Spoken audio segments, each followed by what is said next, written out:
Դուրս գալու է ԱՏՄ-ից, եթե դուք ընտրվեք։ Միանշանակ, այսինքն մենք չենք ասում Ռուսաստանի հետ ընդհանրապես ոչ մի բան չանել, մենք առաջարկում ենք ունենալ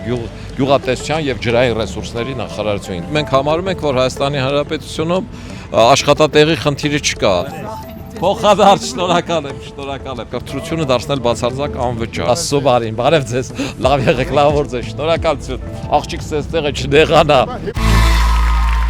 Ոտքի վրա հաղորդման այս մասում զրուցելու ենք Հանրապետություն կուսակցության նախագահ վարչապետի թեկնածու Արամ Սարգսյանի հետ, բացահայտելու թե ինչ է այս ուժն առաջարկում երիտասարդներին գալիք խորհրդարանական ընտրությունների առիթով։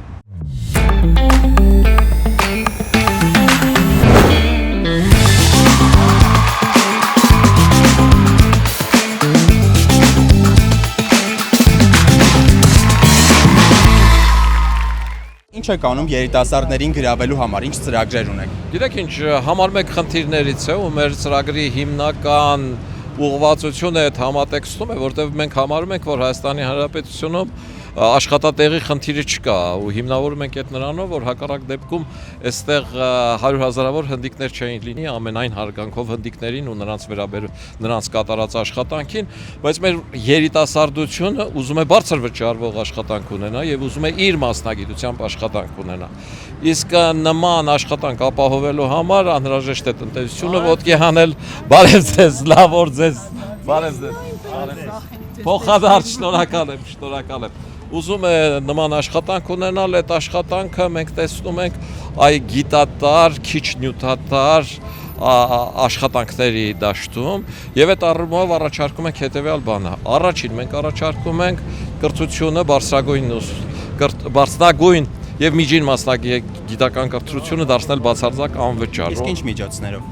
Պետական բյուջեից տրամադրվող միջոցներով ասեմ, որ իշխանությունը ինքն էլ է հայտարարել, որ այդ անվճար է դարձնելու մինչև 2030 թիվը, մենք համարում ենք, որ պետական բյուջեն ունի այդ հնարավորությունը, դրա հաշվարկները կան, ինքը կրթությունը անվճար դարձնելու եւ այդ առումով նաեւ դրա հետ վերադարձը, այսինքն բյուջեի այդ գումարների հետ վերադարձը ինտենսիվությունը ավելի մեծ է լինելու, քան այս դեպքում, երբ որ ուսանողը վճարում է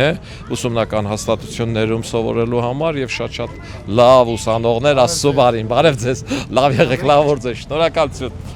Եվ մարդիկ չեն կարողանում լավ սովորող ուսանողները դուրս են մնում այդ ամենից։ Այդ համատեքստում որտեղից է լրանալու, այլ խնդիրը նրանում է, որ Հայաստանի այն ուղղությունները, որոնք մասնագետների կարիք ունեն, ըստ այդ մասնագիտական կարիքների արդեն բուհերը համապատասխան մասնագետների պիտի պատրաստեն, որը պիտի պատվերեն մասնավոր ձեռնարկությունները։ Պարզ օրինակ բերեմ եռակցողները։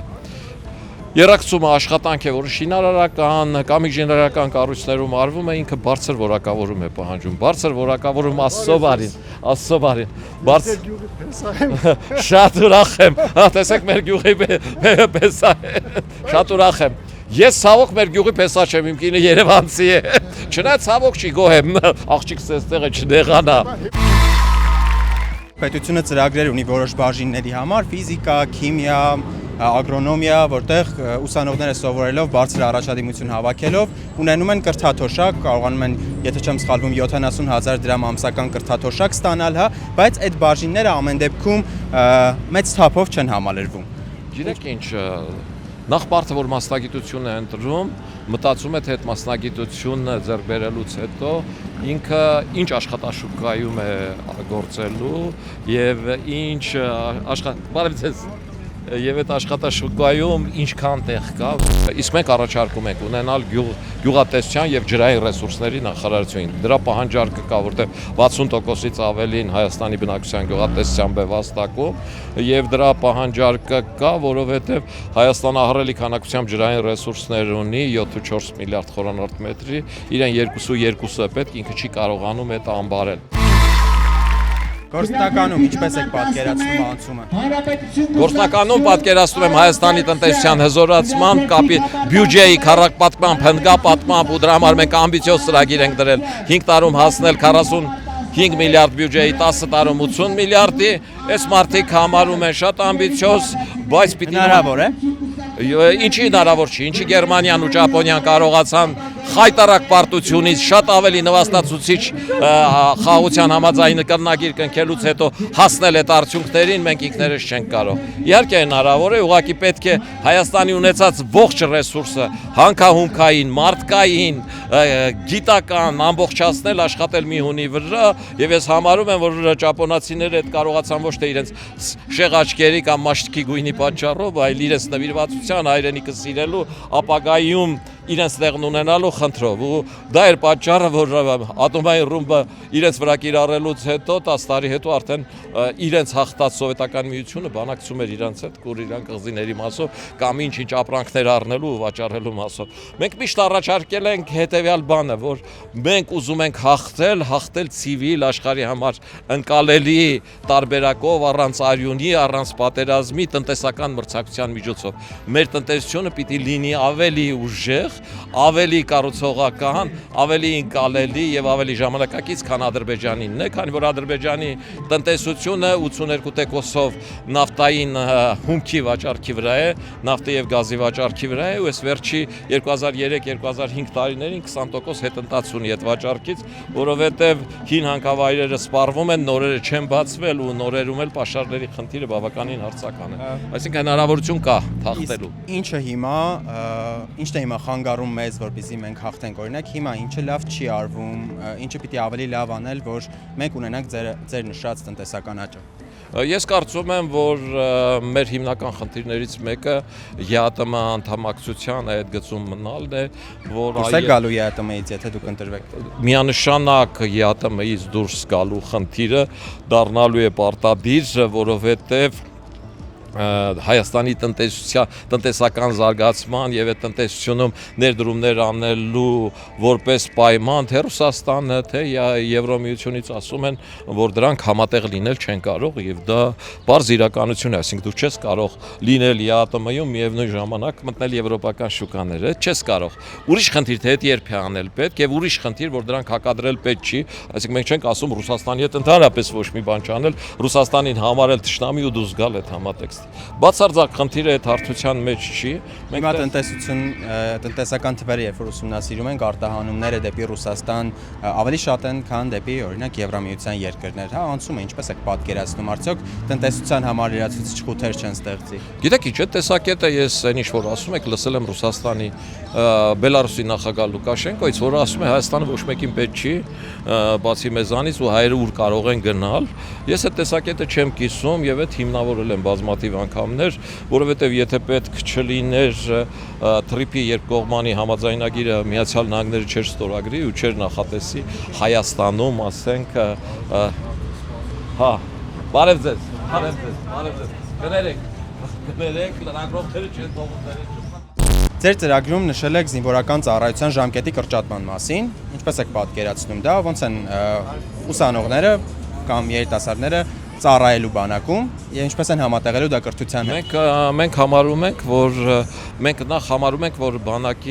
բանակը պիտի անցնի պրոֆեսիոնալ կազմի եւ պրոֆեսիոնալ բանակի պարագայում ամեն տարի 25% բանակի զորակոչի թիվը պիտի նվազեցվի։ Մեր մոտեցումը այս համատեքստում է, ինչպես նվազեցնելը մենք ներկայացրել ենք, որ այդ հնարավոր է անել բյուջեի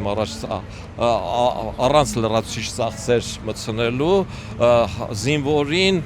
զինվոր փոխարինող ցամաքում ռոբոտներով, դրոններով, դրանք կան, Հայաստանն արդեն արտադրում է, թրթուրավոր անիվներով են, իրենք զինվորից ավելի լավ են տեսնում, գիշերային տեսողություն ունեն, կրակում են բոլոր տեսակի հրաձգային զենքերի շատ ավելի լավ, քան զինվորը, իրենք 4 օր կանգնում են պոստի, եթե տեղում կա լիցքավորման հնարավորություն, ապա ինքնուրույն են տափոսիչների նման գնում կանգնում են, լիցքավորում են, հետո նորից կանգնում են եւ դրանց գինը բարև ձեզ, լավ օր ձեզ, եւ դրանց գինը $30,000 քիչ է, նաեւ շահույթը դրած 25-ից 28 $28,000 կարգի է։ Մեկ զինվորի 2 տարվա ծառայության գինը ապահովագրությամբ առողջական ապահովագրությամբ առողջության հետ կապված խնդիրներով եւ այլն։ Բարև ձեզ, Աստծո բարի, լավ օր ձեզ։ Շնորհակալություն, շատ շնորհակալություն։ Եվ այդ առումով Մենք այդ առանց գումար ավելացնելու զինվորին փոխարինում ես համապատասխան ռոբոտով, որը կանգնում է զինվորի փոխարեն, ամեն տարի 20% կրճատելով, գումարը դնելով դրա վրա։ Քաղաքացիական պայմանագիրն առաջարկեց, որ դա արվի ժամկետների կրճատելով, ես այդ համարում եմ ավելի արդար, որովհետև եթե 25% կրճատում ես, հարց է առաջանում, թե 25%-ն ովքեր են։ Ինչքան ժամանակ հետո ձեր ասած ծրագրերը կսկսեն իրագործվել կամ իրագործված կլինեն եւ ֆինանսական ռեսուրսները սկզբի համար միջև տնտեսական աճի ապահովումը ինչպես եք պատրաստվում։ Տեսեք, այդ այնպիսի բան եք ասում, որ եթե գրատախտակ լիներ թուղթ ու գրիչ, ես 2 ժամ պիտի ձեզ բացատրեի։ Ես պիտի ասեմ, որ հետեւյալն է խնդիրը, որ քաղաքական խնդիրների լուծման առումով ժամանակ եւ գին ֆիքսելու համար պիտի քաղաքական իշխանություն ունենաս ու կոնկրետ թվերին տեղյակ լինես, որովհետև քաղաքական շատ խնդիրներ նաև վերաբերվում են հարևանների հետ փոխհարաբերություններին, տարածաշրջանի իրավիճակին, այն ինչ որ պլանավորել էր մինչև Իրանի հետ պատերազմը, Իրանի պատերազմի պարագան, որը քեզանից կախված չի, կարող է ձախողել։ Այնպես որ այդպիսի թվեր ոչ մեկ չի կարող ասել։ Իսկ ինչպես եք գրել այդ դեպքում ծրագիրը, եթե չունեք քաղաքական իշխանություն եւ թվերին չեք դիապետել։ Գիտեք, ծրագիրը գրում են, ծրագիրն առաջարկում են, որպեսզի ունենան քաղաքական իշխանություն։ Սա դասական քաղաքականության օրինակ է։ Գնում ես խորհրդարան, կոալիցիա ես կազմում, առաջարկում ես քո ծրագրերն իրականացնելու համար անհրաժեշտ պաշտոններ։ Տալիս են, անում ես, մարդիկ ասում են արեցիր, չարեցիր։ Չես տալի, մնում ես ընդդիմություն, այդ ծրագրերը բարձրաձայնում ես, մարդիկ լսում են, որ դու խելոք ծրագրեր ես առաջարկում, մյուսները մերժում են, 230 թվին գնում մասնակցում ու հաղթում ես։ Սա պրիմիտիվ, պարզ քաղաքական տրամաբանություն է։ Շնորհակալություն, բավարար։ Շնորհակալություն, զրուցում էինք Հանրապետություն կուսակցության վարչապետի տեխնացու Արամ Սարգսյանի հետ, հետևեք մեր YouTube-յան էջին հաղորդման հաջորդ մասերը բաց չթողնելու համար։